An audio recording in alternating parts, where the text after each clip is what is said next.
கருவாக்கி உருவாக்கி எனையாண்டு காத்தருளும் இறைவா நன்றி.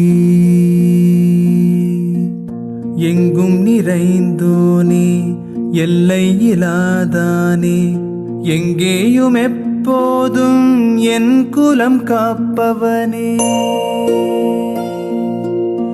நெஞ்சம் துணிய துணையாய் வருவாய், நேர்மறை உணர்வுகள் பெருகிடச் செய்வாய்.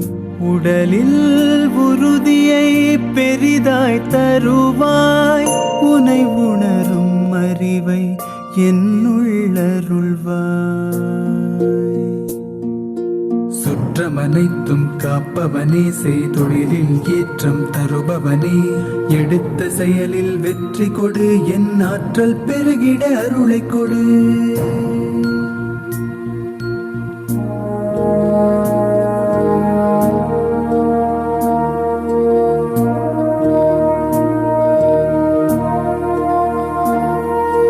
கருவாக்கி உருவாக்கி எனையாண்டு காத்தருளும் இறைவா நன்றி.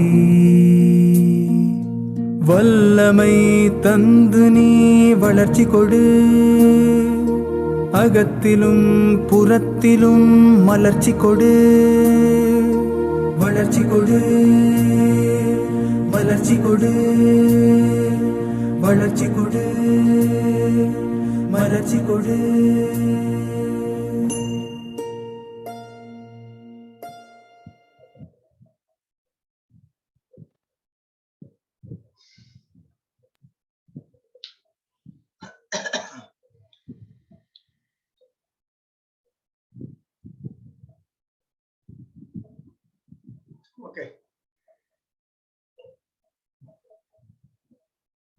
தலைவர், என்னப்பா நெட் இங்க ஏதோ கொஞ்சம் அன்ஸ்டேபிள்னு வருது. நான் வேற ரூம்ல தான் உட்கார்ந்துருக்கேன். இப்ப கேக்குதா நல்லா பேசுறது? கேக்குது. ஓகே. ஏன்னா அவனா மெசேஜ் வந்து அன்ஸ்டேபிள்னு வருது. இது அதுதான் பயமா இருக்கு. வேற ரூம்ல தான் உட்கார்ந்துருக்கேன். அன்ஸ்டேபிள்னா விட்டு வரும். அதான் இப்போதைக்கு வருது. சரி, பாத்துக்கங்க. சோ நண்பர்களே, சோ எம்டிஆர்டி கிளாஸுக்கு ஆரம்பிக்கப்படுகிறது. நம்ம எம்டிஆர்டி பொறுத்த மட்டும் நமக்கு டைம்ங்கிறது ரொம்ப முக்கியம். அதனால நம்ம ஒரு நம்ம சப்ஜெக்டுக்கே போயிடலாம். அப்பதான் நமக்கு ஏற்பட்ட ஒரு நாலேஜ் கிடைக்கும். அப்படிங்கிறதுக்காக நம்ம டைரக்டா சப்ஜெக்டுக்கு போயிடுவோம். சார், நீங்க சப்ஜெக்ட் டைரக்டா ஆரம்பிச்சிடலாமா sir? Okay, I am ready. Right sir, right sir, நீங்க ஸ்டார்ட் பண்ணிருங்க. ஏன்னா யாருக்கான வெயிட் பண்ண வேண்டாம்.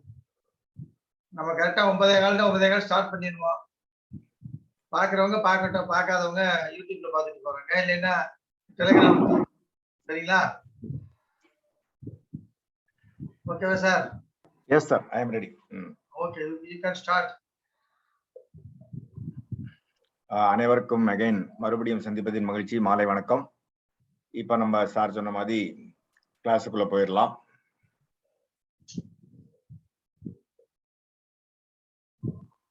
நண்பர்களே, இந்த படத்தை பார்த்து கொஞ்சம் கெஸ் பண்ணுங்க. எதனால இந்த படம் போட்டிருக்கேன். லெஃப்ட் சைடுல ஒரு கேட்டகரி இருக்கும். அதாவது நான் பேசுறேன்னா எனக்கு லெஃப்ட் சைடு, ரைட் சைடு பாத்தீங்கன்னா தெரியும். It's a mixed of lady life. இல்லையா? இப்போ எம்டிஆர்டி பண்றதுக்கும் ஃபீமேலுக்கு இன்சூரன்ஸ் கொடுக்கறதுக்கு என்ன சார் சம்பந்தம் அப்படின்னு நீங்க நினைக்கலாம். ஆனால் நம்ம நிறைய பேர் ஆரம்பத்திலேயே நான் சொல்ல வர நிறைய பேர் நம்ம பயப்படுறோம். போனவனே ஹவுஸ் ஒய்ஃப்ஸ் கேட்க மாட்டேங்கிறோம்.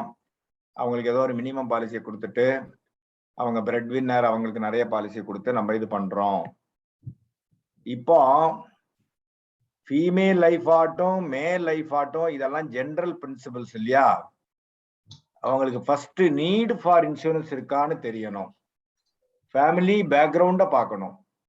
என்ன எஜுகேஷன், டிபெண்டன்ட் டீடைல்ஸ், இதெல்லாம் ரிப்படிஷனா உங்களுக்கு தோணலாம். நான் அண்டர் ரைட்டிங் கிளாஸ்லயே சொல்லியிருக்கேன். ஆனா நான் சொல்லித்தான் ஆனோம். இதெல்லாம் இல்லாம நம்ம இன்சூரன்ஸ் பாலிசி வாங்கக்கூடாது, வாங்கவும் கூடாது. அதுதான் சொல்ல வரேன். ஸ்டாண்டர்ட் லைஃப்ஸ்னு சொல்றாங்க இல்லையா? Employment, income, health history, total family income. Total family இன்கம்னா டிபெண்டன்ஸுக்கு பாலிசி வச்சிருப்பாரு, ஒய்ஃபுக்கு வச்சிருப்பாரு, பேரண்ட்ஸுக்கு வச்சிருப்பாரு, அவரோட லைஃப்ல வச்சிருப்பாரு. இதெல்லாம் சர்வீஸ் பண்றக்கூடிய சர்வீஸ்னா நான் பேமெண்ட் பிரீமியம் பண்ற அளவுக்கு கெப்பாசிட்டி இருக்கா? இதெல்லாம் ஃபர்ஸ்ட் தெரிஞ்ச அப்புறம்தான் எந்த இன்சூரன்ஸ்னாலும் யாருக்குனாலும் நம்ம கொடுக்க முடியும். இது வந்து ஃபீமேல் இன்சூரன்ஸ் அதை பத்தி எல்லாம் கவலைப்பட வேணும். ஜெனரல் பிரின்சிபல்ஸ் இது நம்ம தெரிஞ்சுக்கணும். இப்போ முன்னாடி எல்லாம் லேடி லைஃப்ஸ் வந்து கேட்டகரி 1, கேட்டகரி 2, கேட்டகரி 3னா விடோஸ் அந்த மாதிரி எல்லாம் இருந்தது. இப்ப ரொம்ப நிறைய ஃபீட்பேக்லாம் நம்ம போய் இது பண்ணோம்னா 2017 நிறைய ரிலாக்ஸ் பண்ணிட்டாங்க. எல்ஐசியில வேற மாதிரி கிளாசிஃபை பண்ணிட்டாங்க. 2 கேட்டகரி தான். இப்ப நம்ம இன்னைக்கு பேசக்கூடியதை நான் முதல்லயே சொல்லிடுறேன். ஃபீமேல் லேடிஸுக்கு இன்சூரன்ஸ் கொடுக்கறப்ப என்னெல்லாம் பார்க்கணும், இதை வந்து நான் மெடிக்கல்ல கொடுக்கணுமா, மெடிக்கல்ல கொடுக்கணுமா, இந்த விளையாட்டுக்கு நான் வரப்போறது இல்லை. அது யார் யாருக்கு எந்தெந்த கேட்டகரியில எதுல ஃபிட் ஆறாங்களோ அவங்க அதுல வருவாங்க. ஆனால் அண்டர் ரைட்டிங் பர்பஸுக்கு அவங்களுக்கு எவ்வளவு கொடுக்கலாம், என்ன டாக்குமெண்ட் நம்ம கொடுக்கணும், எப்படி பினான்சியல் அண்டர் ரைட்டிங் பண்ணணும், இந்த மாதிரி பிரிச்சு சொல்லி கொடுக்க போறேன். அவ்வளவுதானே தவிர எல்லாம் உங்களுக்கு தெரிஞ்சிருக்கும். இந்த கேட்டகரி ஏ கேட்டகரி பி ரெண்டா இவ்வளவுதான். இந்த 2 தான் கேட்டகரி ஃபீமேல் லைஃப்ஸ்ல. இப்போ ஃபர்ஸ்ட் கேட்டகரி ஏலன்னா ஓன் இன்கம். அது எப்படினாலும் இருக்கலாம். சம்பாதிக்கலாம், பிசினஸ் பண்ணலாம், ஏர்ன்ட் இன்கமா இருக்கலாம், ப்ராப்பர்ட்டியில இன்கம் வரலாம், இன்வெஸ்ட்மெண்ட்ஸ்ல வரலாம், கேபிட்டல் கெயின்ஸ்ல வரலாம், அக்ரிகல்ச்சரல் இன்கம் வரலாம், என்னனால வரலாம். Category B housewives without income. அதாவது இவங்களுக்கெல்லாம் ஏதோ ஒரு வருமானம் இருக்கு. கேட்டகரியே அவங்க இன்கம் டேக்ஸ் ரிட்டர்ன் ஃபைல் பண்றாங்க. சில நேரங்கள்ல வருமானம் இருக்கு ஆனா ரிட்டர்ன் ஃபைல் பண்ணாம இருப்பாங்க. அந்த மாதிரி கேட்டகரி. ஹவுஸ் வைஸ்னா எந்த வேலையுமே வீட்டு வேலையை தவிர்த்து வேற வருமானங்கள் அவங்களுக்கு இல்லை. இந்த 2 கேட்டகரிக்கு நம்ம எவ்வளவு பாலிசி கொடுக்கலாம், எப்படி கொடுக்கலாம், அதுக்கு என்ன ரூல்ஸ், இவ்வளவுதான். இதுதான் இன்னைக்கு கிளாஸ். இப்ப ஃபர்ஸ்ட் கேட்டகரி ஏ. கேட்டகரி ஏல 3 சப் கேட்டகரி இருக்கு, 3 டிவிஷன் இருக்கு. A1, A2, A3. இந்த A1 கேட்டகரி கிட்டத்தட்ட என்எம்எஸ்லயே வந்துருவாங்க. ரெகுலரா எம்ப்ளாய்மெண்ட் பண்றவங்க, ஐடிஆர் இருக்கு, இன்கம் டேக்ஸ் ரிட்டர்ன் ஃபைல் பண்றவங்க என்எம்எஸ்லயே வந்துருவாங்க. சோ இவங்க வந்து ஒரு ஹையர் செக்மெண்ட் 5 ஸ்டார் கேட்டகரின்னு சொல்லிக்கலாமே. ரெண்டாவது பி கேட்டகரி. ஏ கேட்டகரியில number 2 own income that can be ascertained. Income வருது, அந்த இன்கம் அவங்களால எப்படி வருதுன்னு சொல்ல முடியும். பேங்க்ல டெபிட் கிரெடிட் ஆகும், வேற இன்வெஸ்ட்மெண்ட்ஸ்னால வரலாம், ரெண்டல் இன்கம் வரலாம், லீஸ் இன்கம் வரலாம், அக்ரிகல்ச்சரல் இன்கம் வரலாம். அது அந்த மாதிரி. இன்னொன்னு வந்து இன்கம் இருக்கு ஆனா அசர்டைன் பண்ண முடியாது. ஏதோ ஒரு வழியில இன்கம் வரும் ஆனா அசர்டைன் பண்ண முடியாது. அதுக்கு ப்ரூஃப் இருக்காது. கேஷா வரும், இதா வரும், அதை போய் பேங்க்ல இவங்களுக்கு எப்படி வருது அது வருது கேட்க முடியுமா? இப்ப நிறைய பேர் ஹவுஸ் மெய்டு இருக்காங்க, வேற ஏதோ சின்ன கம்பெனில வேலை பார்க்கறாங்க, ஒரு சின்ன ஜாப் டைப்ரைட்டிங் ஆபீஸ் போறாங்க. அவங்களுக்கு எல்லாம் என்ன அப்படியே ஃபார்ம் 16 பே ஸ்லிப்புமா கொடுத்து பண்றாங்க. இவ்வளவுதான். இதை நம்ம புரிஞ்சுக்கணும். இந்த 3 கேட்டகரி செக்மெண்ட் தான் ஏ கேட்டகரியில வரும்.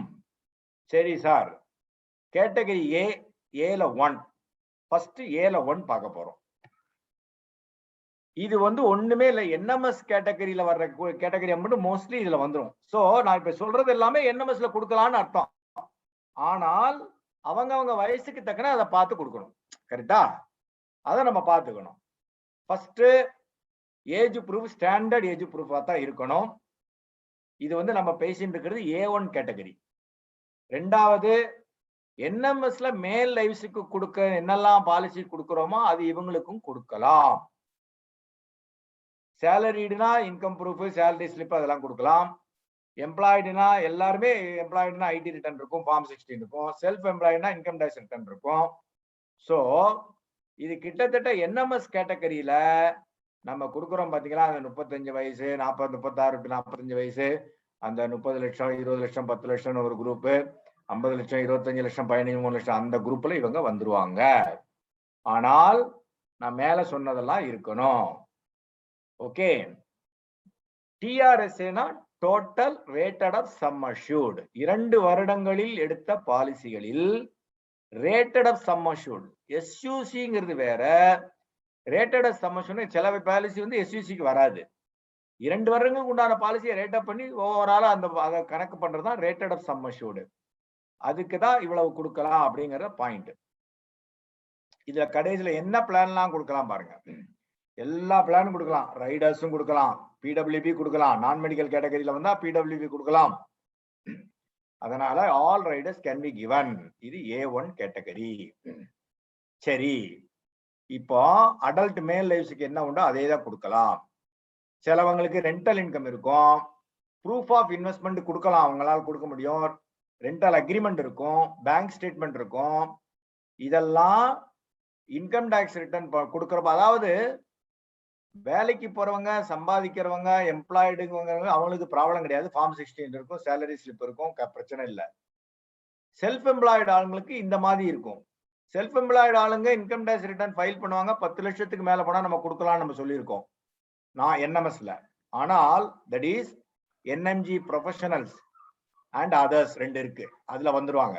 ஸோ அதை பத்தி நம்ம ரொம்ப உள்ள போக வேண்டாம். நம்ம இன்னைக்கு கிளாஸ் வந்து only female underwriting, NMS NMG class கிடையாது. ஆனால் எந்த கேட்டகரியில வருவாங்களோ அது அதுக்கு தக்கன பார்த்து கொடுத்துக்கணும். சப்போர்ட்டிங் எவிடன்ஸ் இல்லைன்னா total rated sum assured to be restricted to 2 crores on the basis of average income. Average income நம்ம நீங்க பார்த்தோம் இல்லையா, 3 வருஷத்துக்கு கூட்டிட்டு டிவைடட் பை 3. இன்னொன்னு அவங்க ஃபேமிலி வந்து இன்சூரன்ஸ் மைண்டா இருக்கணும். ஸோ இவங்களுக்கெல்லாம் அடிக்வேட் இன்சூரன்ஸ் முக்கியம் அப்படிங்கிற கான்செப்ட்ல இருக்கணும். இன்கம் டேக்ஸ் ரிட்டர்ன் ஃபைல் பண்ணலன்னா ஃபார்ம் 16 கொடுக்கலாம் லாஸ்ட் 3 இயர்ஸுக்கு. இல்லாட்டா இப்ப புதுசா சேர்ந்திருப்பாங்க, சேலரி ஸ்லிப் புதுசா ஒரு ஐடி கம்பெனில சேர்ந்திருக்காங்க இன்போசிஸ்ல, அந்த மாதிரி கேட்டகரிக்கு 3 months salary slip appointment letter கொடுக்கணும். ஓகே. சேலரி கிளாஸ் அதான் சொன்னேன், சேலரி ஸ்லிப் இது வந்துடும். 25 லட்சம் ரூபாய் சம் அஷ்யூர்டுக்கு மேல போனால் கண்டிப்பாக ஐடிஆரோ சேலரி ஸ்லிப்பும் கொடுக்கணும்.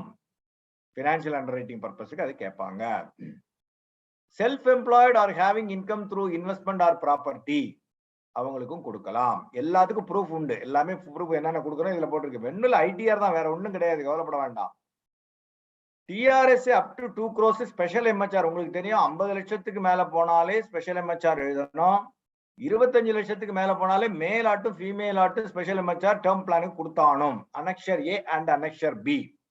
அதுல வந்து சகலதும் வந்துடும். அவங்களோட அசட்ஸ் என்ன, வெல்த் என்ன, இன்வெஸ்ட்மெண்ட்ஸ் என்ன அப்படிங்கறத அந்த எம்ஹெச்ஆர் எழுதுறப்போ பிரான்ச் மேனேஜரோ டிஓவோ அதை பார்த்து கிளீனா எழுதி கையெழுத்து போடக்கூடியது.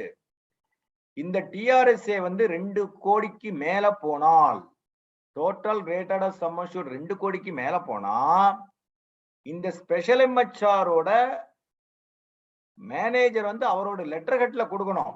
இந்த மாதிரி I have discussed with the proponent, I am satisfied with their family, financial, social status.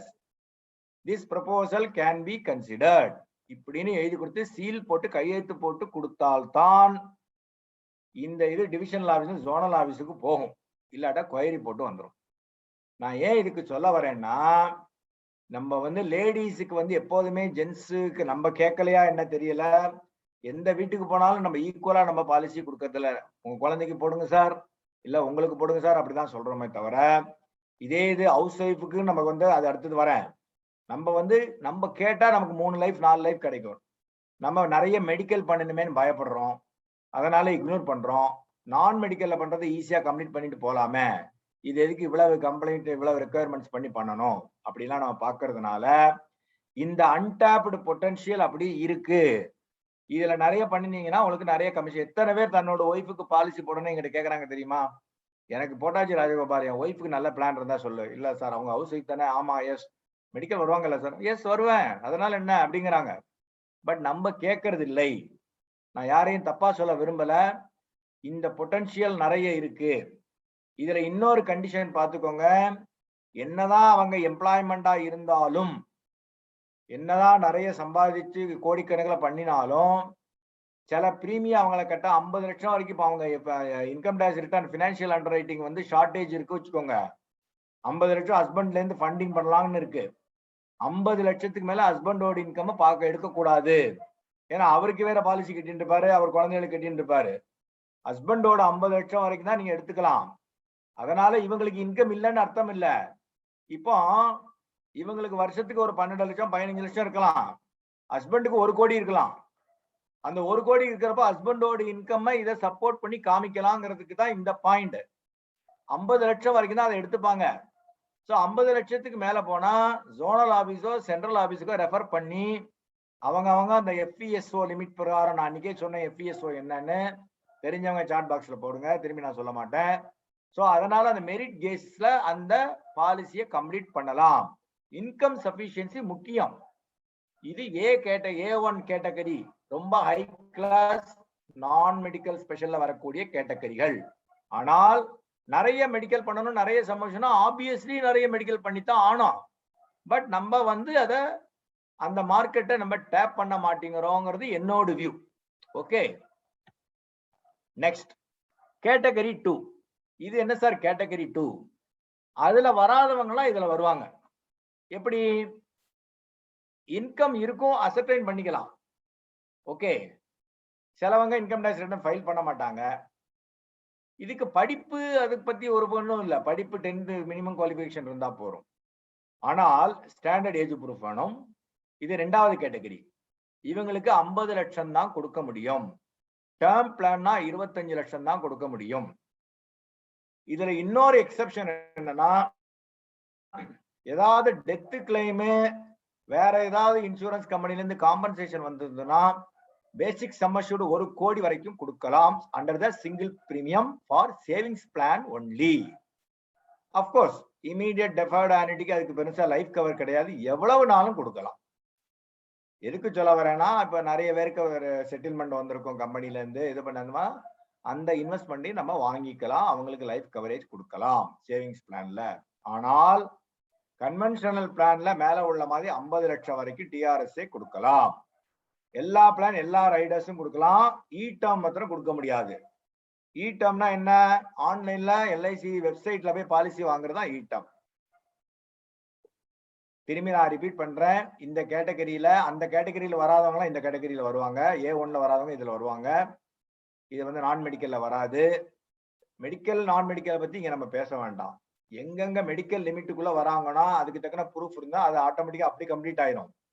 இங்க பேசுறது அண்டர் ரைட்டிங்க்கு ஃபீமேலுக்கு என்ன வேணும், என்ன பினான்சியல் அண்டர் ரைட்டிங் பண்ணணும், எவ்வளவு கொடுக்கணுங்கிறத பத்தி நம்ம பேசிட்டு இருக்கோம்.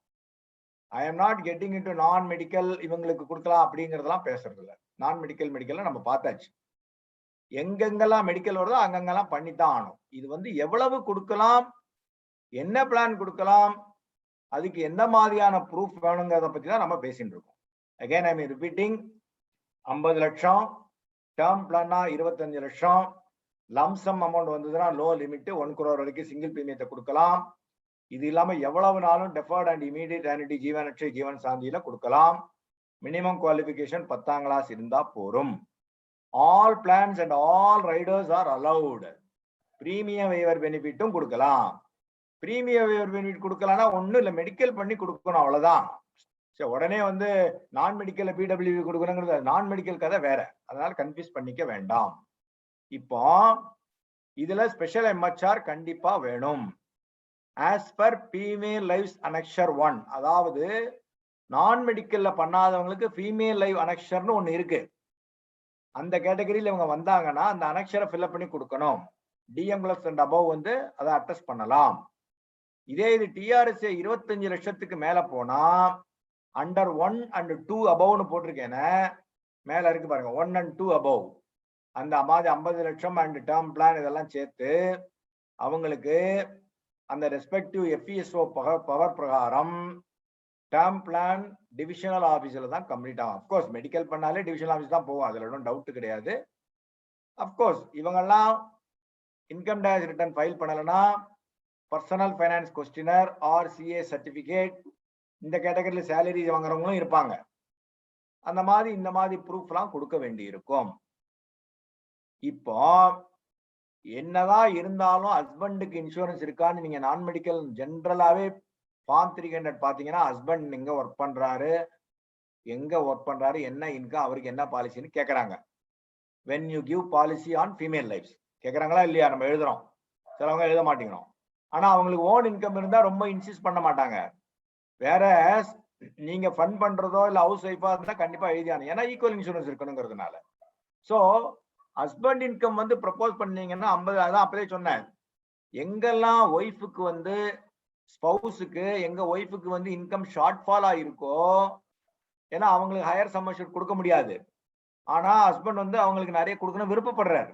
அப்படி இருக்கிறப்போ அவரோட ஃபண்டிங்கை எடுத்து காமிக்கலாம். எனக்கு 2 கோடி சம்பளம் இருக்கு, என் ஒய்ஃப் வந்து 50 லட்சம் தான் வாங்குறான்னா அந்த பிரீமியம் யார் கட்டுவா? ஸோ இவரோட இன்கமையும் சேர்த்து எடுத்துப்பாங்க. பினான்சியல் அண்டர் ரைட்டிங் பண்றப்போ இவரோட இன்கமையும் கிராஸ் அப் பண்ணி 3 வருஷம் ஆவரேஜை கால்குலேட் பண்ணி அதுக்கு தக்கன இவன் இந்த ஃபேமிலி வந்து இன்சூரன்ஸ் மைண்டா இருக்கு, பிரீமியம் கட்டுவாங்க. அதுக்கு தக்கன எஃப்இஎஸ்ஓ பவர் பிரகாரம் இது ஆட்டோமேட்டிக்கா டிவிஷனல் ஆபீஸ் போயிட்டு ஜோனல் ஆபீஸுக்கு ரெஸ்பெக்டிவ் லிமிட் பிரகாரம் போயிட்டு கம்ப்ளீட் ஆகும். ஒன்னே ஒண்ணு சொல்றேன், தைரியமா ஹவுஸ் ஒய்ஃப் பாலிசி கொடுங்க, கம்ப்ளீட் பண்ணுங்க. நம்ம நிறைய பேர் கேட்க மாட்டேங்கிறோம், பயப்படுறோம். மெடிக்கலா அவங்களுக்கு வேற ஏதாவது, சிலவங்க சொல்லுவாங்க 4 வருஷத்துக்கு முன்னாடி என் ஒய்ஃபுக்கு ஏதோ ஒரு சர்ஜரி ஆச்சு. What is there? சர்டிபிகேட்டை வாங்குங்க, அதை அனெக்ஸ் பண்ணுங்க, எழுதுங்க, ஒன்னும் எக்ஸ்ட்ராலாம் வந்துடாது. ஏன்னா அவர் வந்து ஒய்ஃபுக்கு கொடுக்கணும்னு விருப்பப்படுறாரு. நம்ம மாட்டோம், நீங்க உங்களுக்கு நம்ம ஏதாவது நமக்கு விருப்பப்பட்ட பிளான் கொடுத்துட்டு வித்துட்டு வந்துடுறோம். பின்னாடியே பிரைவேட் இன்சூரன்ஸ்காரங்க வந்து ஒய்ஃபுக்கு பாலிசியை கொடுத்துட்றாங்க. Very simple. சோ இது வந்து என்னோட அனுபவத்துல நான் சொல்ல வரேன். அதனால அந்த அன்டாப்டு மார்க்கெட்டை நம்ம கிராப் பண்ணணுங்கிறது, அதாவது அதை உள்ள பூந்து ஒரு வீட்டுக்கு போனா ஒரு 4 பேர் இருந்தாங்க, 4 பேருக்கும் பாலிசி கொடுக்குறோங்கிற லாஜிக்ல இருந்து, எஸ்பெஷலி அவர் ஒய்ஃபுக்கு கொடுக்கணாம எங்க ஏஜென்ட் கேட்காமயே போயிட்டாரு. ஏன்னா எல்லாருக்கும் ஒய்ஃபுங்கிறது முக்கியம். யாருக்குன்னா என்ன, அவங்களுக்கு ஆடிகுவேட் இன்சூரன்ஸ் இருக்கணும். அதனால அவங்க ஹவுஸ் ஒய்ஃபோ வேலை பார்க்கறாங்களா அதெல்லாம் 2வது பட்சம். நீங்க அந்த மாதிரி சென்டிமெண்டா எமோஷனலா உள்ள போய் பேசினீங்கன்னா டெஃபினெட்லி இவங்களுக்கு ஒரு பாலிசி போடுங்க. எனக்கெல்லாம் வந்து நான் யூலிப் கீழ்லாம் கேட்டீங்கன்னா நிறைய பேர் ஒய்ஃபுக்கு தான் போடுறாங்க, என் ஒய்ஃபுக்கு தான் கவரேஜே இல்லை, அவங்களுக்கு போடுங்க ராஜகோபால் சொல்றாங்க. அதனால நான் ஒரு கேஸ் கடைசியில சொல்றேன் எக்ஸ்பீரியன்ஸ. 3வது கேட்டகரி, இந்த 2 கேட்டகரியிலும் வராதவங்க இதுல வருவாங்க. அதாவது 12th பாஸ்னா 15 லட்சம் ரூபாய் கொடுக்கலாம், 12th ஃபெயிலு 10ஆம் கிளாஸ் தான் படிச்சிருக்காங்கன்னா 10 லட்சம் ரூபாய் கொடுக்கலாம். டிஆர்எஸ்ஏ 60 வயசுக்கு மேல கொடுக்க முடியாது என்ட்ரி. சிங்கிள் பிரீமியத்துக்கு அந்தந்த பிளானுக்கு தக்கன கொடுக்கலாம். மிச்சபடி டெஃபர்ட் ஆனிட்டி எப்பொழுதுமே one time payment, deferred annuity single பிரீமியத்துக்கு கவலைப்பட வேண்டாம், ஏன்னா அது வந்து எல்ஐசிக்கு இன்கம் வருது. ஓகே, அதனால பிரச்சனை இல்லை. இந்த ஃபர்ஸ்ட் கேட்டகரி 15 லட்சம் கொடுக்கணும், 12ஆம் கிளாஸ் படிச்சு பண்றாங்கன்னா ஸ்டாண்டர்ட் ஏஜ் ப்ரூஃபா இருக்கணும்.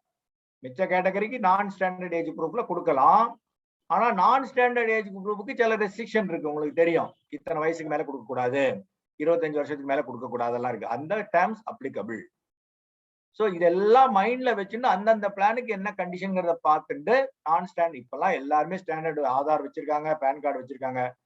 அதனால அது இல்லாதவங்களுக்கு நம்ம கொடுக்காம விட்டுறக்கூடாதுங்கிற லாஜிக்ல தான் இந்த கண்டிஷன் போட்டிருக்காங்க. Only savings plans allowed. இந்த இதுல term plan, term rider, PW எல்லாம் பேசக்கூடாது.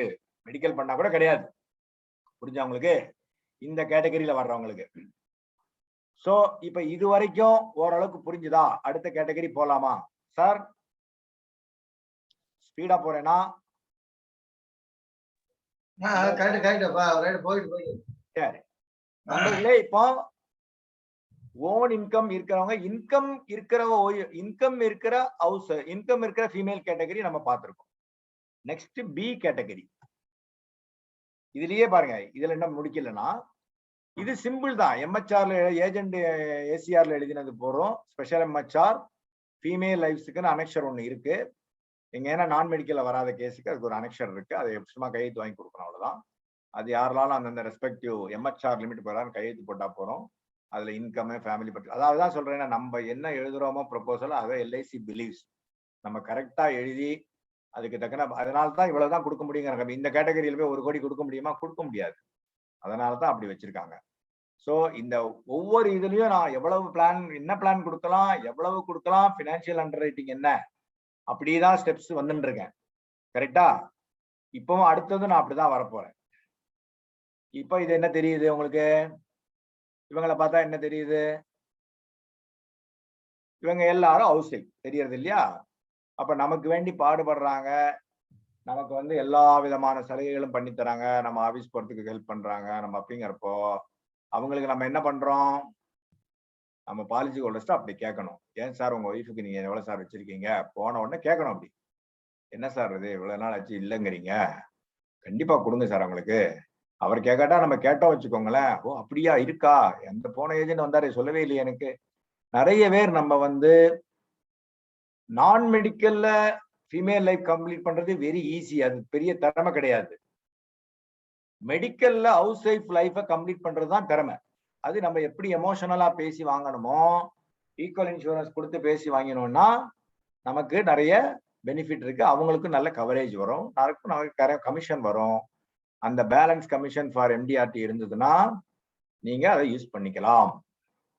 இப்ப இதுல 2 கேட்டகரி தான், graduates and above, below graduates, அவ்வளவுதான். 2 பேருக்குமே இன்கம் கிடையாது, ஹவுஸ் ஒய்ஃப்னாலே இன்கம் கிடையாது இல்லையா? அதனால அதை பத்தி கவலைப்பட வேண்டாம். இவங்களுக்கு கம்பல்சரி ஹஸ்பண்டோட இன்கம் வச்சுதான் கொடுக்க முடியும். ஹஸ்பண்டுக்கு என்ன இன்சூரன்ஸ் இருக்கோ ஈக்குவல் இன்சூரன்ஸ் இருந்தாதான் கொடுக்க முடியும். ஹஸ்பண்டுக்கு இன்சூரன்ஸ் இல்லாம ஹவுஸ் ஒய்ஃப்ஸ்க்கு பாலிசி கிடையாது. சோ கொடுக்கறப்பவே ஒரு ஃபேமிலிக்கு போறீங்கன்னா யாருக்குமே இன்சூரன்ஸ் இல்லைன்னா இவருக்கு ஒரு 10 லட்சம், ஹஸ்பண்டுக்கு ஒரு 10 லட்சம், அப்படிதான் ஆரம்பிக்கணுமே தவிர ஹவுஸ் ஒய்ஃபுக்கு மாத்திரம் வாங்கிட்டு எனக்கு வேண்டாம் அப்படின்னு சொன்னார்னா எல்ஐசியில் வாங்கிக்க மாட்டாங்க. ஆனால் பிரைவேட் இன்சூரன்ஸ்ல அவர் பாலிசி எடுத்திருந்தாலும் அந்த பாலிசியும் கணக்குல எடுத்துப்பாங்க ஃபார் மேட்சிங் இன்சூரன்ஸ் பர்பஸுக்கு. ஹஸ்பண்ட் வந்து வேற ஹெச்டிஎஃப்சிலயோ ஐசிஐசிலயோ எடுத்திருந்தாருன்னா அந்த பாலிசி சம்மஷூட எடுத்துப்பாங்க. சோ மேட்சிங் இன்சூரன்ஸ் கான்செப்ட்ல அது பிரச்சனை இல்லை. இப்போ கேட்டகரி பி 1. இப்ப நம்ம ஹவுஸ் ஒய்ஃபை பத்தி பேசிட்டு இருக்கோம்.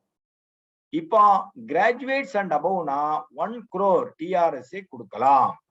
ஆனால் இந்த 1 crore ஹஸ்பண்டுக்கும் லைஃப்ல டோட்டலா இருக்கணும். Term plan including term rider, term plan கொடுக்கலாம், டேர்ம் ரைடரும் சேர்ந்து கொடுக்கலாம், எல்லாம் சேர்த்து 50 லட்சம் தான். டேர்ம் ரைடர் 25 லட்சம் கொடுத்துருந்தீங்கன்னா டேர்ம் பிளான் 25 லட்சம் தான் கொடுக்க முடியும். டேர்ம் பிளான் 50 லட்சம் கொடுத்தீங்கன்னா திரும்பி டேர்ம் ரைடர் கொடுக்க முடியாது. இதுல இன்னொரு condition, 50% of the term insurance ஹஸ்பண்டுக்கு என்ன இருக்கோ அவ்வளவுதான் கொடுக்க முடியும். புரிஞ்சா உங்களுக்கு? ஹஸ்பண்டுக்கு வந்து 50 லட்சம் ரூபாய் டேர்ம் பிளான் இருந்ததுன்னா இவங்களுக்கு 25 லட்சம் தான் கொடுக்க முடியும். ஹஸ்பண்டுக்கு 1 கோடி ரூபாய் டேர்ம் பிளான் இருந்தா இவங்களுக்கு 50 லட்சம் கொடுக்கலாம். ஹஸ்பண்டுக்கு 2 கோடி டேர்ம் இன்சூரன்ஸ் இருந்தாலும் இவங்களுக்கு 50 லட்சம் தான் கொடுக்க முடியும். அதான் போட்டிருக்கேன் பாருங்க. Term plan including term rider may be allowed subject to 50% of in-force policies on husband life, especially term insurance, or 50 lakhs, whichever is less. இந்த 4வது கண்டிஷன் 5வது கண்டிஷன் ரொம்ப ரொம்ப important for first and 2 condition policy கொடுக்கறதுக்கு. Passport இருக்கணும், credit card இருக்கணும், driving licence, இதுல ஏதாவது ஒண்ணு இருக்கணும். ஆதார் கார்டு, பேன் கார்டு எல்லாரும் வச்சிருப்பாங்க. சோ இதெல்லாம் ஒரு எனி ஒன் ஆஃப் த இதுதான்.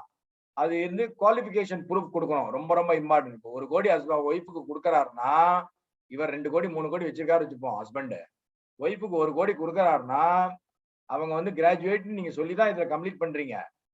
Of course medical, no doubt, medical பண்ணி தான் பண்ணணும், டவுட்டே கிடையாது. 1 கோடி யாரு நான் மெடிக்கல்ல பண்ண முடியும்?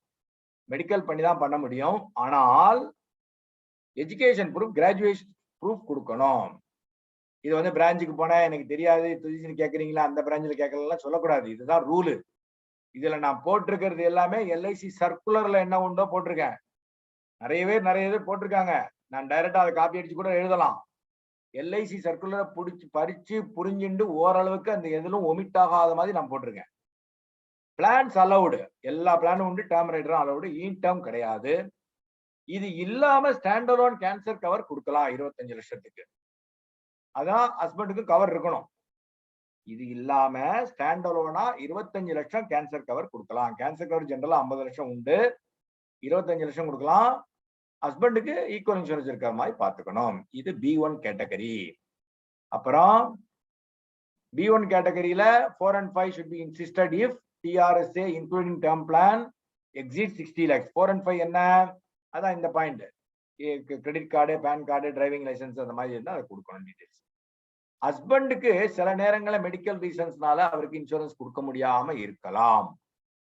ஓகே, ஹஸ்பண்டுக்கு இன்சூரன்ஸே கொடுக்க முடியாம இருக்கலாம் சார், அவருக்கு மேஜர் வியாதி ஏதாவது இருக்கலாம். அப்ப எனக்கு ஒய்ஃபுக்கு எனக்கு கொடுக்க, ஆனா ஹஸ்பண்டுக்கு இன்கம் நிறைய இருக்கும், ஆனால் அவருக்கு உடம்புல காம்ப்ளிகேஷன் இருக்கும், இன்கம் நிறைய இருக்கும், இன்கம் டேக்ஸ் ஃபைல் பண்ணுவார். அதுக்கு வேண்டி ஒய்ஃபு ஹவுஸ் ஒய்ஃப் கொடுக்க கூடாதுன்னு இருக்கா? கிடையாது. அதுக்கு தக்கன ப்ரூஃப் கொடுத்தீங்கன்னா 50 லட்சம் வரைக்கும் சேவிங்ஸ் பிளான் கொடுக்கலாம், டேர்ம் பிளான் கொடுக்க முடியாது. இது புரிஞ்சுதா? அஸ்யூமிங் இப்ப எனக்கு வந்து ஒரு சில வியாதிகள், எனக்கு நான் பாலிசி கொடுக்க முடியாது எல்ஐசி, எனக்கு ஐ எம் அன்இன்சூரபிள். அப்போ என் ஒய்ஃபுக்கு நான் கொடுக்க கூடாதான்னு, she is healthy but I have sufficient income. அப்போ என் ஒய்ஃபுக்கு என்னோட இன்கம் வச்சு கொடுக்கலாம். எவ்வளவு கொடுக்கலாம்? 50 லட்சம் நார்மல் கன்வென்ஷனல் சேவிங்ஸ் பிளான்ல கொடுக்கலாம். Not term plan, term rider அதெல்லாம் கொடுக்க முடியாது. ஆனால் இந்த கேஸுங்கள்லாம் ஜோனல் ஆபீஸுக்கு போகும். இஃப் ரெக்வயர்டு சென்ட்ரல் ஆபீஸுக்கு ரெஃபர் பண்ணுவாங்க. ஸோ எல்லாத்துலயுமே என்ன பிளான் கொடுக்கலாம், என்ன டாக்குமெண்ட் வேணும், எவ்வளவு கொடுக்கலாம், பினான்சியல் அண்டர் ரைட்டிங் என்ன. இது B1 category. Next B2. B2 யாரெல்லாம் சார்? Graduates below. கிராஜுவேட் இல்லாதவங்க, +2 படிச்சவங்க, 10th படிச்சவங்க, டிப்ளமோ படிச்சவங்க எல்லாம் B2 கேட்டகரியில வருவாங்க. ஆனா வேலை பார்க்கணும். என்ன, நம்ம ஹவுஸ் ஒய்ஃப் பத்தி தான் பேசிட்டு இருப்போம், அதனால ஹவுஸ் ஒய்ஃபுக்கு டெபினிஷன் சொல்ல வேண்டிய அவசியம் இல்லை. 60 லட்சம் ரூபாய் வரைக்கும் கொடுக்கலாம் TRSA. இப்போ இதேதான் எகைன் நீங்க பாருங்க, இங்கேயும் அதே மாதிரி ஹஸ்பண்ட் இன்சூரன்ஸ் கொடுக்க முடியலன்னா அவங்களுக்கு கொடுக்க வேண்டாங்கிற அர்த்தம் இல்ல. இன்கம் இருக்கணும், பாலிசியை சர்வீஸ் பண்றதுக்கு இன்கம் இருக்கணும். சர்வீஸ்னா என்ன? பாலிசி சர்வீஸ்னா நம்ம பண்ற பாலிசி சர்வீஸ் நான் சொல்ல வரல, பிரீமியம் கட்டுறது.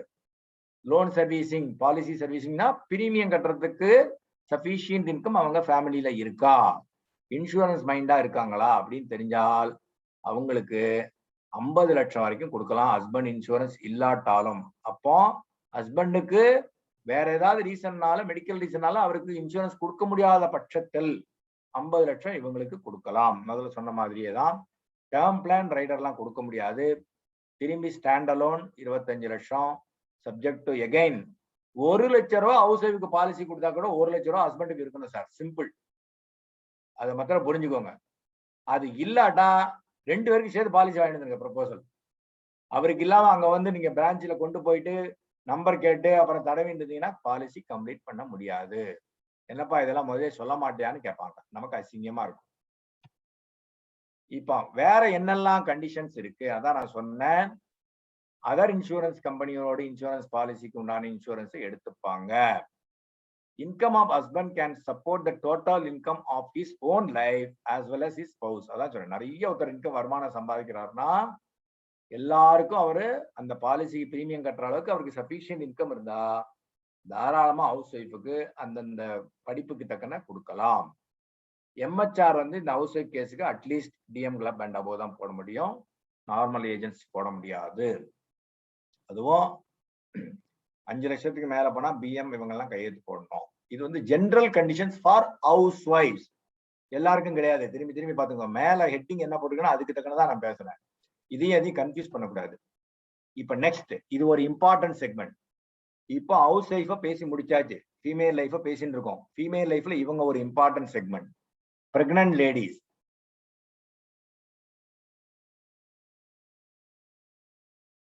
அன்னைக்கே நான் சொல்லியிருக்கேன் 24 weeks 6,961 அது காலி, அந்த ஆஃப்லைன் ஒன்லி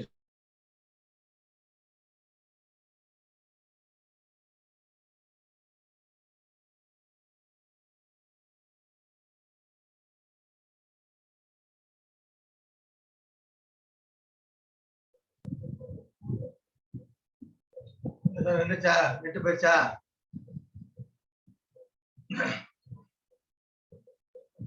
விட்டு போயிடுச்சு போல. இல்ல இப்ப பாருங்க சார், வருதா? ஆ இப்ப திரும்பி ஷேர் ஸ்கிரீன் பண்ணணும்ல, ஆ அதான் கொஞ்சம் இங்க ஏதோ ப்ராப்ளமா இருக்கு.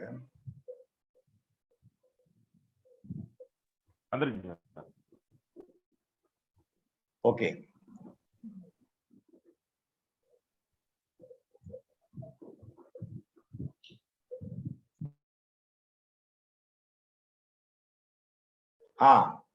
இப்போ பிரெக்னன்ட் லேடிஸ்க்கு நம்ம கொடுக்கறத பத்தி பேசிட்டு இருந்தோம். பிரெக்னன்ட் லேடிஸ் கொடுக்கறதா இருந்தா நம்ம பார்த்தோம் இல்லையா, A1 கேட்டகரி முதல்ல அதுல இருக்கிறவங்களுக்கு தான் கொடுக்க முடியும். இதுல 951, 944, 855 இதெல்லாம் கொடுக்க முடியாது. அப்புறம் மெடிக்கல்ல தான் கொடுக்க முடியும். பிரெக்னன்ட் லேடிலாம் எப்படி நான் மெடிக்கல்ல கொடுக்க முடியும் இல்லையா?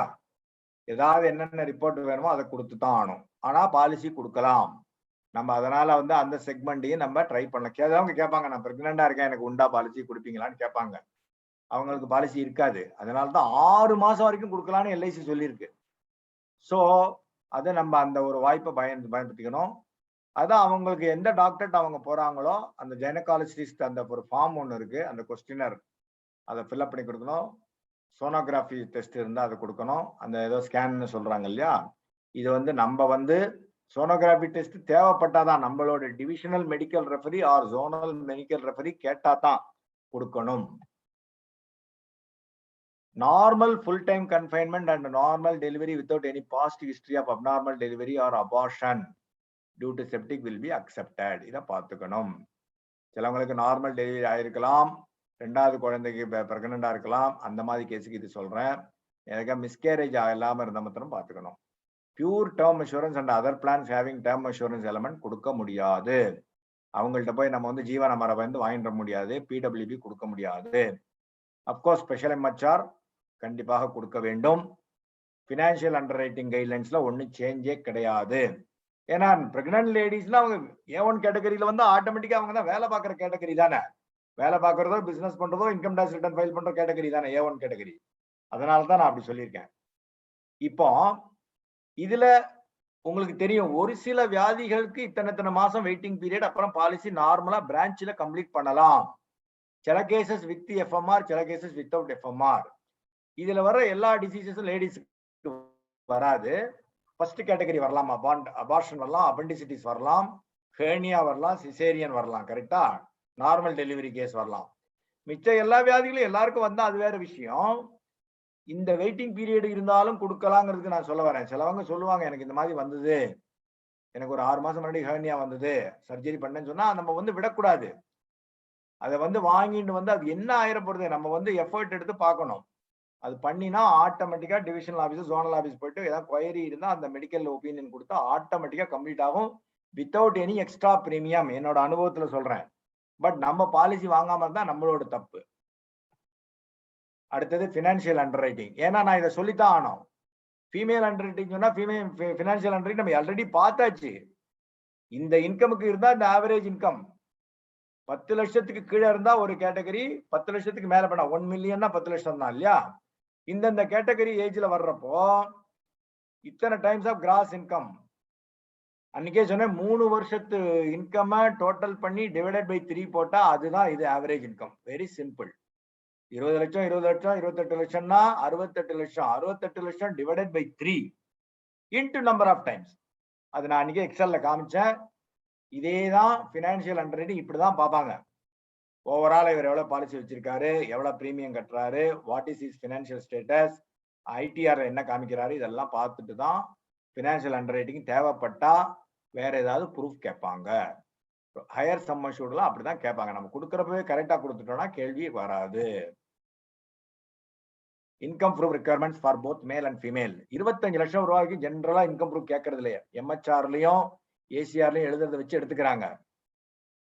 25 லட்சம் 50 லட்சத்துக்கு மேல போனா PFQ or CA சர்டிபிகேட் கேட்கறாங்க. 50 லட்சத்துக்கு மேல போனா form 16, 26 AS ITR. This is applicable for all male and female. உங்களுக்கு இது நடத்துறப்ப நான் அதையும் சொன்னாதான் உங்களுக்கு அது புரியும் இல்லையா. அதனால நான் நடத்துறேன். தோ இந்த சப்ஜெக்ட்ல இது சொல்ல வேண்டாம் அப்படின்னு உங்களுக்கு நினைச்சுக்கலாம். ஆனால் பினான்சியல் அண்டர் ரைட்டிங் திரும்பி நம்ம ஏன் சொல்ல வரோம்னா, இன்கம் பேஸ் பண்ணி தான் பாலிசி கொடுக்க முடியும் இல்லையா. நான் மெடிக்கலை கம்ப்ளீட் பண்றது ரொம்ப ரொம்ப ஈஸி. பட் எவ்வளவு பண்ண முடியும்? ஹையர் சம் அஷ்யூர்டுக்கு ஃபினான்ஷியல் அண்டர் ரைட்டிங் தெரிஞ்சே ஆகணும். இதுதான் ஸ்பெஷல் எம்ஹெச்ஆர். இந்த ஸ்பெஷல் எம்ஹெச்ஆர்ல ஒவ்வொரு வரி ஒவ்வொரு கேள்வி ரொம்ப ரொம்ப இம்பார்ட்டன்ட். அது நீங்க படிச்சு பார்த்தாதான் உங்களுக்கு தெரியும். நேம் அண்ட் அட்ரஸ் எவ்வளவு சம் ப்ரொபோசல் அதெல்லாம் போட்டுடுறோம். Occupation give exact nature. இதெல்லாம் ஏன் சார் நம்ம தான் அப்ளிகேஷன்ல எழுதியிருக்கோமே, ப்ரொபோசல் எழுதியிருக்கோமே, ஏன் இப்படி கேட்கறாங்க? இது வந்து நீங்க எழுதிருக்கீங்க.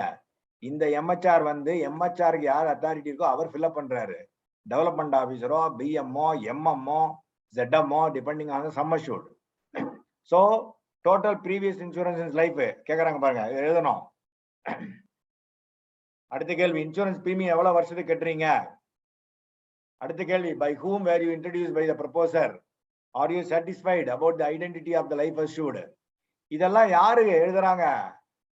ஆக்சுவலா எம்ஹெச்ஆர்ங்கிறது ஆளை நேர பார்த்து எழுதக்கூடியது, தெரியுமா உங்களுக்கு? மார்க்ஸ் ஆஃப் ஐடென்டிபிகேஷன் அது என்ன பண்ணுவாங்க, இவங்க மெடிக்கல் ரிப்போர்ட்டை பார்த்து எழுதிடுவாங்க நம்ம ஆளுங்க.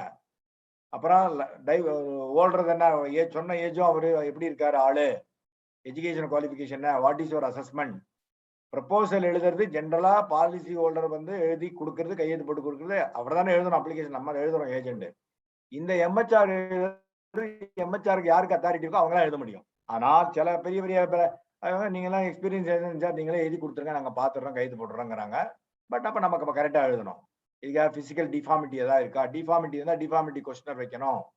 டஸ் யுவர் என்கொயரி இண்டி, ஏன்னா இவ்வளவு கேள்வி நுணுக்கங்கள் இருக்கு, யாரும் நம்ம படிச்சு பாக்குறது இல்லை. நம்ம எம்ஹெச்ஆர் எழுதுறப்ப ஒரு கேள்வியில சந்தேகம் வந்தா திருப்பி அனுப்பிச்சிருவாங்க எல்ஐசில இருந்து, டிவிஷனல் ஆபீஸ்ல இருந்து. டஸ் your enquiry indicate is having suffered from any illness injury? அப்பதான் கிளைம் வர்றதுதான் கேட்பாங்க, யாரு எம்ஹெச்ஆர்ல கைது போட்டாங்க கேட்பாங்க. என்னதான் ஸ்பெஷல் ரிப்போர்ட் என்னெல்லாம் வந்தா கூட அது கேட்பாங்க. அப்புறம் are you satisfied that no previous policy, இதெல்லாம் ஏசிஆர்ல வரது கூடியதுதான். அப்புறம் இயர்லி இன்கம் சோர்ஸ் என்ன வருது, எம்ப்ளாய்மெண்ட்ல எவ்வளவு வருது, பிசினஸ்ல என்ன வருது, அக்ரிகல்ச்சர்ல எவ்வளவு வருது, இன்வெஸ்ட்மெண்ட்ஸ்ல எவ்வளவு வருது, ப்ராப்பர்ட்டில எவ்வளவு வருது. இப்போ அதர் இன்ஃபர்மேஷன் பாருங்க, ஃபேமிலி. ஒருத்தர் கூட என்ன கேட்டார், ஏன் எங்க அப்பா அம்மாவுக்கு உண்டான இதெல்லாம் நான் ஏன் சொல்லியானோ உங்களுக்கு, எனக்கு தானே இன்சூரன்ஸ் எடுக்கிறேன்னு கேட்டாரு. இல்ல சார், உங்களுக்கு நீங்க 1 கோடி எடுக்கிறீங்க, அப்பா இல்லன்னா நில்லுன்னு போடுங்க, அவ்வளவுதான், இருக்குன்னா சொல்லித்தான் ஆகணும் அப்படின்னு சொன்னாரு அவர். அப்படி ஆமா, மிச்சபடி ஒரு லோன் வாங்குறோம், ஒரு வீட்டுக்கு லோன் வாங்குறோம்னா 1000 கேள்வி கேட்கிறப்போ எல்லாத்தையும் கொடுத்து எப்படியாவது வீடு வாங்கணும், பிளாட் வாங்கணும்னு கொடுக்கறது இல்லையா?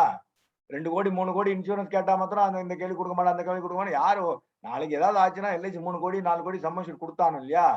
இந்த மாதிரி நம்ம சொல்லணும் அதை. அதனால நமக்கு ப்ரொபோசல் போயிருமோ, நம்ம கரெக்டா பிரசன்ட் பண்ணி ப்ரொஃபஷனலா பேசணும்னா அந்த பிசினஸ் கிடைக்கும், அவ்வளவுதான்.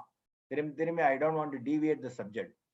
ஸோ ஃபாதர் மதர் ஒய்ஃப் இவங்களுக்கெல்லாம் என்ன இன்கம் இருக்கு, என்ன இன்சூரன்ஸ் இருக்கு, எவ்வளவு பிரீமியம் இருக்கு, இந்த 4 page annexure 2 annexure A and B இருக்கு இதுல. இப்ப நம்ம பார்த்துட்டு இருக்கிறது ஏ, இது 3வது பேஜ். அதுல இப்ப பாருங்க, இதெல்லாம் கேக்குறாங்க. Give information about the income of the insurance in force and total premium amount per year of the children. பசங்களுக்கு எவ்வளவு பணம் கட்டுறாரு எல்லாம் கேக்குறாங்க. இதெல்லாம் தெரிஞ்சதான், சும்மா இல்ல எம்ஹெச்ஆர்ங்கிறது, இவ்வளவு விஷயங்கள் இருக்கு அதுல. நம்ம யாரும் படிச்சு பாக்குறது இல்ல. ஏதாவது ஒரு பெரிய கேஸ் பண்ணி எம்ஹெச்ஆர் பண்ணினா தான் நமக்கு தெரியும். இவ்வளவுதெல்லாம் எழுதணும் டீடைல்ஸ். பிசினஸ் சால்வெண்டா இருக்கான்னு கேக்குறாங்க. அவர் பிசினஸ் பண்றாரு சொல்றியே, அவர் பிசினஸ் வந்து ஒழுங்கா ப்ராஃபிட்டபிளா போறதா? அப்புறம் கேக்குறாங்க ஃபுல் பர்டிகுலர்ஸ் எல்லாம் கேக்குறாங்க பாருங்க. டாக்குமெண்ட்ஸ் எல்லாம் வெரிஃபை பண்ணீங்களா? வெரிஃபை பண்ணி எஸ்ன்னு எழுதணும். எம்ஹெச்ஆர் பிரான்ச் மேனேஜரோ டிஓ கையெழுத்து போடணும் இதுல. கடைசியில பாருங்க, where the proposal is a businessman and some proposal above 1 crore, then please give additional information. 1 கோடிக்கு மேல இருந்ததுன்னா எங்க பிசினஸ் பண்றாரு, என்ன பிசினஸ் பண்றாரு, எப்படி இன்கம் வருது, எவ்வளவு எம்ப்ளாயிஸ் அவங்க கம்பெனில வேலை பார்க்கறாங்க, டர்ன் ஓவர் என்ன வருது, 3 வருஷத்துக்கு டர்ன் ஓவர் என்ன. இது வந்து பிசினஸ் பீப்புளுக்கு சும்மா இல்ல, இதெல்லாம் எழுதியானோம். அதெல்லாம் நம்ம தெரிஞ்சுட்டு நம்ம கரெக்டான டீடைல்ஸ் கொடுத்தா தான் பிரான்ச் மேனேஜரோ டிஓவோ எழுதுவாரு. நம்ம எந்த டீடைல்ஸுமே வாங்காம 1 கோடி 2 கோடி மெடிக்கல் பண்ணி கொண்டு கொடுத்தா நீங்க திரும்பி நீங்க இதெல்லாம் பின்னாடி கேட்டீங்கன்னா பார்ட்டி வந்து எரிச்சலா என்னத்துக்கு முதலே நீ சொல்லலாமா. ஸோ அந்த மாதிரி வாய்ப்புகள்லாம் நம்ம வராம பாத்துக்கணும். we are all professional agents. இதெல்லாம் தெரிஞ்சுன்னு நீங்க பண்ணீங்கன்னா ஒன்றும் பிரச்சனை இல்லை. நீங்க என்ன எல்லாரும் சேர்ந்தா including me. Do you consider acceptance of the proposal? Yes. So இந்த எம்ஹெச்ஆர் வந்து பிரான்ச் மேனேஜரோ டிஓவோ எழுதக்கூடியது. ஆனால் நம்ம இந்த இன்ஃபர்மேஷனை ஒரு ஜெராக்ஸ் எடுத்து, இந்த ஃபார்மை ஜெராக்ஸ் எடுத்து கிளீனா எழுதி பிரான்ச் மேனேஜர் கொடுத்தீங்கன்னா அவர் எழுதுவாரு. தெரியாத வந்து விஷயத்த பார்ட்டிகிட்ட கேட்டு வாங்கி எழுதி பண்ணணும். சிக்னேச்சர், டிசிக்னேஷன், அட்ரஸ் எல்லாம் போடணும். இந்த ஃபார்ம் வந்து பார்ட்டியே ஃபில்அப் பண்ணி கொடுக்கணும். From KS Rajagopalan so to the branch manager LIC Velachery what ever it is proposal. நான் 1 கோடிக்கு ப்ரப்போசல் பண்ணியிருக்கேன். வித் ரெஃபரன்ஸ் இதோ என்னோட பேன் நம்பர் இதுதான், என்னோட சேலரி இவ்வளவு வருது, டிவிடெண்ட் இன்கம் வருது, இன்ட்ரெஸ்ட் லோன் வருது, நான் வந்து இன்ட்ரெஸ்ட் லோன்ல வருது, share of retain profits, net income, agriculture income, any other income, இதெல்லாம் நம்ம எழுதி கொடுத்தோம்னா இது வந்து அனெக்ஷர் பி. அன்னைக்கே அவர் மதியழகன் சார் இந்த ஃபார்ம் பத்தி சொன்னாரு. அனெக்ஷர் பியை நம்ம தான் எழுதணும். நம்ம தான்னா யாருன்னா proposer, policy holder, life to be assured, அவர் தான் எழுதணும் இந்த அனெக்ஷர் பி. அனெக்ஷர் பியும் ப்ரப்போசல் ஃபார்மையும் பார்த்துட்டு annexure A will be completed by the MHR authority. Either it will be DO or MM or BM, whoever it is, chief manager, whatever it is. இப்ப பாருங்க, total insurance on my life is இவ்வளவு இருக்கின்ற policy இருக்கு. I give below the information of term insurance, total insurance in force. இதுல வந்து தனியா ஒரு annexure வச்சு எனக்கு பாலிசி ஒரு டேபுலேட் பண்ணி இந்த பாலிசிக்கு இவ்வளவு பிரீமியம் கட்டுறேன், இவ்வளவு சம் அஷ்யூர்டு, டேட்டா கமெண்ட்ஸ் ஒரு டேபிள் போட்டு அட்டாச் பண்ணி பாலிசி ஹோல்டர் கொடுக்கலன்னா நம்ம வந்து பாலிசி நம்பரை வாங்கி ஸ்டேட்டஸ் போர்ஸை பார்த்து கிளீனா ஒரு எக்ஸல்லையோ வேர்டுலையோ டைப் அடிச்சு பாலிசி ஹோல்டர் கையெழுத்து வாங்கி இதில் அட்டாச் பண்ணீங்கன்னா ஆட்டோமேட்டிக்கா லட்டு மாதிரி பேப்பர் நீங்க அனுப்பிச்சீங்கன்னா அப்படியே லட்டு அல்வாவா சேர்ந்து ஆர்டினரி கம்பெடிஷன்ல வந்து நிற்கும். அது நம்ம கையில தான் இருக்கு. இதுதான் அப்பதே ஃபீமேல் அடண்டம் சொன்னேன் இல்லையா, நான் மெடிக்கல் கேட்டகரியில பண்ண முடியாதவங்களுக்கு A1 கேட்டகரி இல்லாம A2 A3 வர்றவங்களுக்கு இந்த அனெக்ஷர் தனியாக கொடுக்க வேண்டும். என்ன ஃபீமேல் கேட்டகரிக்கு ஹவுஸ் ஒய்ஃப் எம்ப்ளாய்டுங்கிறத பத்தி இங்க பிரச்சனை இல்லை.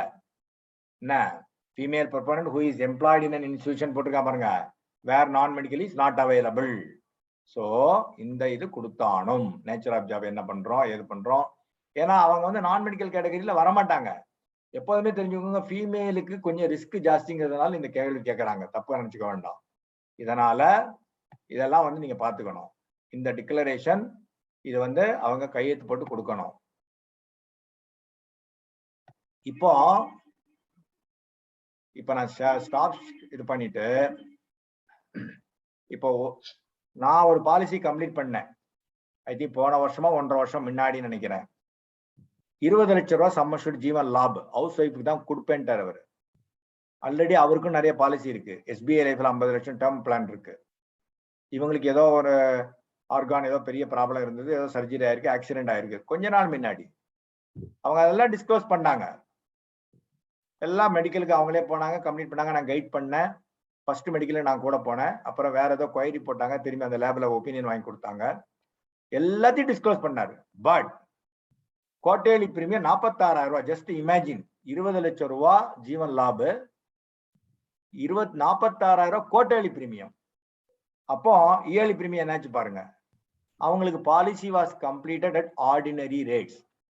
ஒய்ஃபுக்கு பாலிசி கொடுக்கணும்னு எவ்வளவு பேர் அன்பா அந்த லவ்டு ஒன்ஸுக்கு நம்ம எமோஷனலா அட்ராக்ட் பண்ணி அவங்களுக்கு பாலிசி நம்ம நிறைய பேருக்கு நம்ம மைண்ட் செட்டு மெடிக்கல் பண்ணணும், அலையணும், பேப்பர் நிறைய கொடுக்கணும்.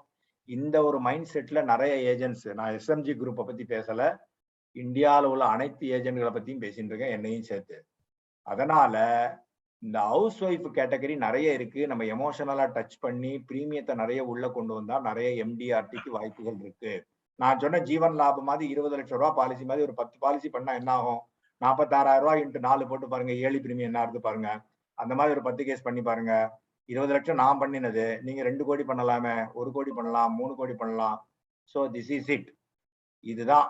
ஸோ அதனால வித் திஸ் ஐ திங்க் எனக்கு தெரிஞ்ச அளவுக்கு கவர் பண்ணியிருக்கேன் female underwriting. Thanks for the opportunity. Questions are welcome. Okay sir, ரொம்ப நன்றி சார். Thank you sir. அதாவது இந்த ஃபீட்பேக் வந்தது 9 மணி செஷன் வந்து ஃபீட்பேக் வந்தது. அது எப்படி வந்தது அப்படின்னா 9:15 to 10 மணி அப்படின்னு போட்டிருக்கிறோம். அதனால தயவு செய்து நீங்க 10 மணிக்கு கரெக்டா க்ளோஸ் பண்ணீங்கன்னா கொஞ்சம் நல்லா இருக்கும் அப்படிங்கிற மாதிரி ஃபீட்பேக் வந்திருக்குது. ஸோ அதனால நம்ம MDRT கிளாஸ் பொறுத்த மட்டும் 9:15க்கு நம்ம கரெக்டா சார்ஜ் கையில கொடுத்துட்றோம். 10 மணிக்கு முடிக்கலாம் அப்படிங்கிற மாதிரி பிளானிங் நடந்துகிட்டு இருக்கு. ஸோ அதனால நம்ம வந்து இப்போ கொஸ்டின் ஆன்சர் கேட்குற அளவுக்கு இப்போ யாரும் கை தூக்கல, ஆண்ட்ரைஸ் யாரும் பண்ணல. யாருக்காவது டவுட் இருந்துச்சுன்னா 2 பேருக்கு மட்டும் அலோவ் பண்றோம். அப்படி இல்லைன்னா நம்ம மீட்டிங்கை முடிச்சுக்கலாம். ஏன்னா எம்டிஆர்டிங்கிறது டைம் மேனேஜ்மெண்ட்டும் பார்க்கணும் எல்லாரும். நம்ம ஆர்டினரி ஏஜென்ட் கிடையாது. இந்த குரூப்பை பொறுத்த மட்டும் நீங்க எல்லாம் டிசம்பருக்குள்ள எம்டிஆர்டி ஏஜென்டா வரப்போகக்கூடிய ஆளு. அதனால அவங்க டைம் மேனேஜ்மெண்ட் கண்டிப்பா முக்கியம். அதனால 9:15 to 10 மணிக்குள்ள நம்ம மீட்டிங் க்ளோஸ் பண்ணிடுவோம். அப்பதான் நமக்கு அடுத்த நாளைக்குள்ள பாஸ் மீட்டிங் பண்றதுக்கு, தூங்குறதுக்கு, சாப்பிடுறதுக்கு எல்லாம் வசதியா இருக்கும்னு சொல்லி இந்த பழனிசாமி மட்டும் ஒரு கொஸ்டின் ஆன்சரோட முடிச்சுக்கலாம்னு நினைக்கிறேன். பழனிசாமி சார் நீங்க கேளுங்க sir. Sir good evening sir, Rajagopalan sir. சொல்லுங்க. வணக்கம் தலைவரை, சொல்லுங்க. Good evening.